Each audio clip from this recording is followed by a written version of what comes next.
Sandbox Agents is a powerful but puzzling new feature of OpenAI Agents SDK, and I'm going to explain exactly what it is by showing it in action. Give me a few minutes of your time and I'll reveal all. I'm going to take you through 4 labs, which starts simple with a local MCP server and ends with something crazy using Sandbox in the cloud, MCP, tools, the lot. You can either just watch me doing it right now, or if you want, there's a link to the repo in the description. You can read the README to set up and then head on over to Lab 1, where we will get started. And the top of Lab 1 sets the scene. Sandbox Agents is a new feature of the OpenAI Agents SDK, and it represents OpenAI's thesis on the agent runtime, a hot topic at the moment. We've recently covered Claude Managed Agents, which is Anthropic's take on this. But here is OpenAI's. They say that you can think of the agent runtime as having 2 separate pieces with a boundary between them. On the one side, you have what they call the harness, and on the other, you have the compute. The harness and the compute are the 2 sides of this boundary. And if you're thinking, I'm not sure what words like harness and compute actually mean, then you can be forgiven, because I'm not sure anyone really knows what they mean. People are throwing these words around like crazy. But in this context, what OpenAI is trying to say is that on the one side is the agent loop, the code that makes calls to LLMs and that routes tools. And on the other side, this compute, the execution plane, is the thing that does stuff like reading and writing files and running shell scripts and all the kind of stuff that you might want packaged up in a sandbox. And with that context, let me start with a baseline example of everything running the normal way, with the harness on my machine, with the compute on my machine, idiomatic, OpenAI, Agents SDK code, and we'll use an MCP server because why not? So I'm going to do some imports. I'm going to define my MCP server using parameters. I'm giving it a URL. It is a remote MCP server that gives us access to Alpha Vantage, the market data provider, which gives you free 25 API requests a day for some of their APIs. I'm also going to use pushover, which is my way of sending myself a push notification using the free and great tool pushover.net, instructions in the README. And here's a simple function to send me a push notification using pushover. It sends a message to the user. It calls requests.post. And because I've decorated it with @function tool, the OpenAI Agents SDK is going to turn that into some JSON, which we can send down to a model. And now we're going to look at the MCP server from an Alpha Vantage MCP. And so let's ask that MCP server, what tools do you provide? And this is a really interesting MCP server as a sidebar. They use a technique called progressive disclosure, modeled after the way skills work, in which they don't actually provide all of their tools because they have a lot, but rather they have kind of meta tools. They have a tool to list the tools that they offer, a tool to get the details of any tool, and then a tool to actually call one of their tools. It's like a higher level tool interface. And that way you don't pollute the context with lots of information about all of their tools, but rather your agent only learns about the tools that it needs to do its job. And it all comes down to this. With OpenAI Agents SDK, it's just 3 lines of code. With MCP server streamable HTTP, we give it the MCP parameters for Alpha Vantage. We then create a new agent. We give it a name, a model, and we tell it the MCP servers it will use, the Alpha Vantage one, and the tools it will use, the push notification one. And then we call runner.run, and we provide the agent, and then we provide our task. Please send me a push notification for the $euro exchange rate using your Alpha Vantage MCP tools. And did you hear? That was my notification. I just got a notification with the $euro exchange rate. Okay, the baseline is working. Okay, it's time for part 2. We're going to take the previous example and we're going to head 1 step in the right direction. We're going to split that boundary. We're going to run both parts on my machine, but we are going to have them be clearly separated. We're going to have the harness and the compute will be running in a sandbox, but on my computer. Let's give this a try. We're going to set up a Sandbox agent, and to do so, you need to describe 3 bits of configuration. First of all, the manifest, the workspace where the compute part will run. Secondly, the capabilities. What is this compute part going to be allowed to do, like running shell scripts and stuff like that? And thirdly, the run config. Whereabouts is this thing going to run? Those are the 3 bits of configuration we need to specify for our Sandbox agent. So I start with a bunch of imports, the same as before, and now I'm adding in some new imports about run configs and capabilities and stuff like that. Now I'm going to get the same Alpha Vantage MCP server details as before, the same pushover as before, the same function tool push notification, and now stuff gets different. But look, it's not very complicated. We have to create a manifest. We're just going to create an empty manifest. We have to create some capabilities. We'll create the default capabilities. Let's see what they look like. They will allow the agent to be able to look at the file system, to be able to run shell scripts, and to be able to compact its contacts whenever it needs to. Those are the three capabilities, the default capabilities that we're going to give the compute side of our agent. So we've done two things of the three. We've created a manifest and we've created capabilities. The third one is we need to define the run config, where this runs. And here it is. We're going to say, I want this to run locally. And so I use a Unix local sandbox client. Now that means PC people, you will need to be running WSL if you want this to work. Otherwise, just wait till lab 4 because that will work for you. All right, so I run that run config and now it's time for business. And the crazy thing is, it's again 3 lines of code, and it's basically pretty much the same 3 lines. With the MCP server, we create a new agent, but this time it's called a sandbox agent, not agent. But we give it a name, a model, MCP, and tools, just as before, but we also pass in the manifest and the capabilities. And then we call runner.run, the same runner.run. We give it the agent, we give it our task, the same task as before, but we also give it the run config, how the runner should run. And with that, I can kick this off and see what happens. And here we go. I execute it. It's now running. It's going off there. And because it will take a little bit longer, I'll get my phone ready in case it messages me. It will take a bit longer because it's got a bit more to do. And then we will see if it sends me a notification. There we go. I got a notification. Yes, I got the US dollar exchange rate. That seemed to work. Let's see if it prints it to the output. It does. So it's working. I always recommend looking at the traces to see what's really going on behind the scenes. You'll see in the traces that the sandbox got wound up.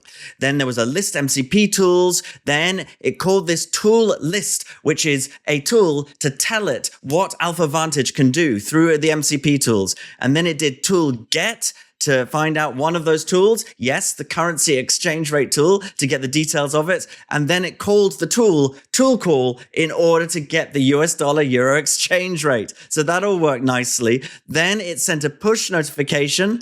And then we have the final response and then some sandbox cleanup at the end. Everything fit together. But the important thing to realize, and it's a bit disappointing, is that actually not much happened in our sandbox just then. When you're using MCP servers and tools, that's part of the harness. That's the part that is running as always, as usual in the agent loop on my computer, just as it did before. OpenAI Agents SDK is taking care of all of that. But OpenAI Agents SDK is providing this marriage with the compute running in the sandbox, where you can do things like mess with a file system that's isolated, run scripts, do stuff like that. But we didn't do anything like that. So we didn't actually use the sandbox in this example. Well, that's a bit disappointing. Let's change it. Let's go on to lab 3. It's redemption time. Welcome to lab 3. This is where we actually use the sandbox. I want to show you a file I've got on my local computer. In data, it's called sales.csv.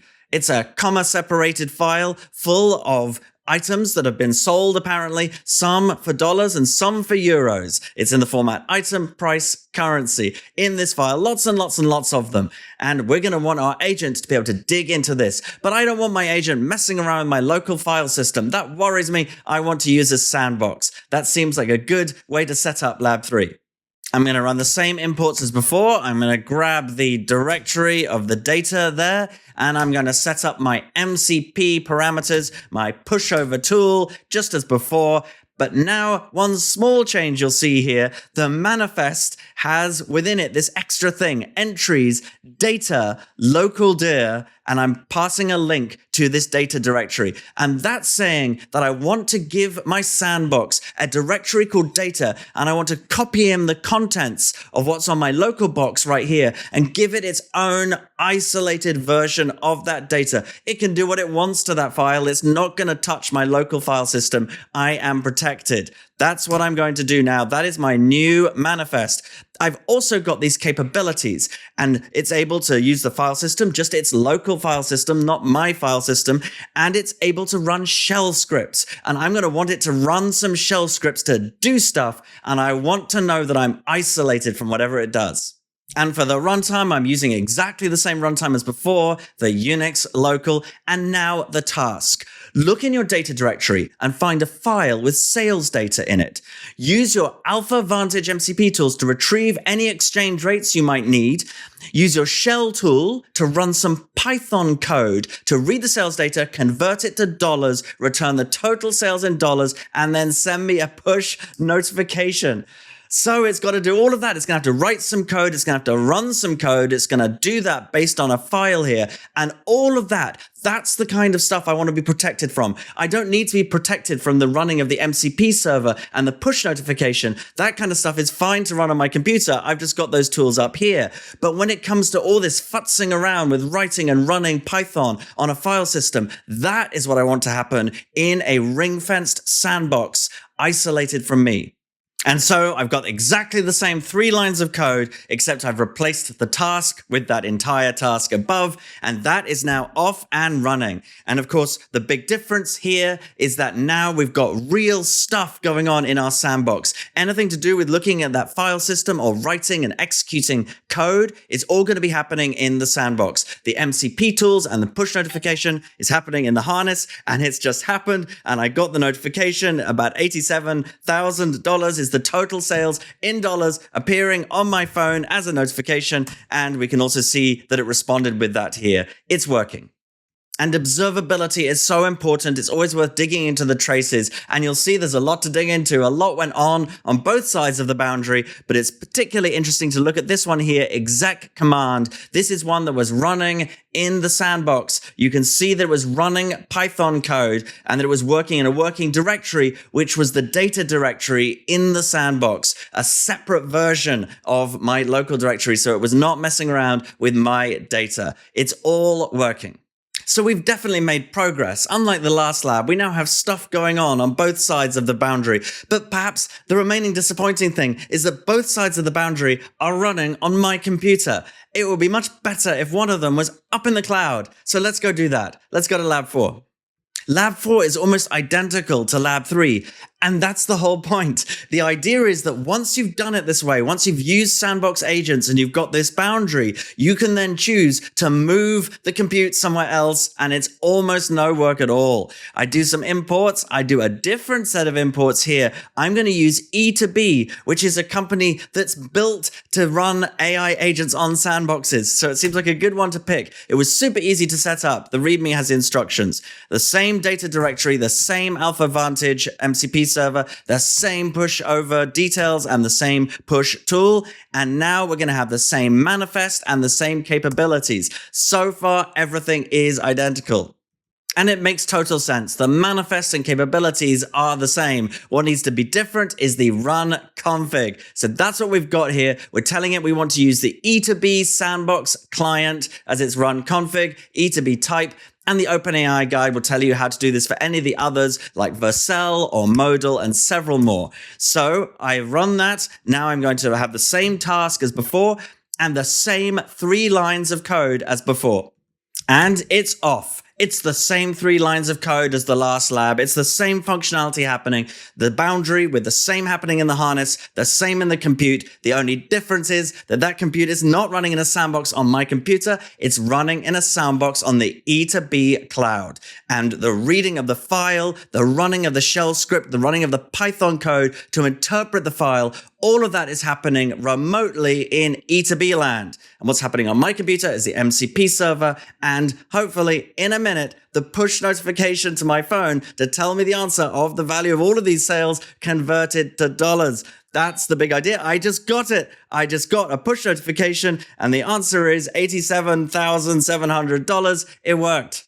And here is a quick look at the traces showing that the exec command was running on the E2B sandbox and running the Python code out there, nowhere near my computer.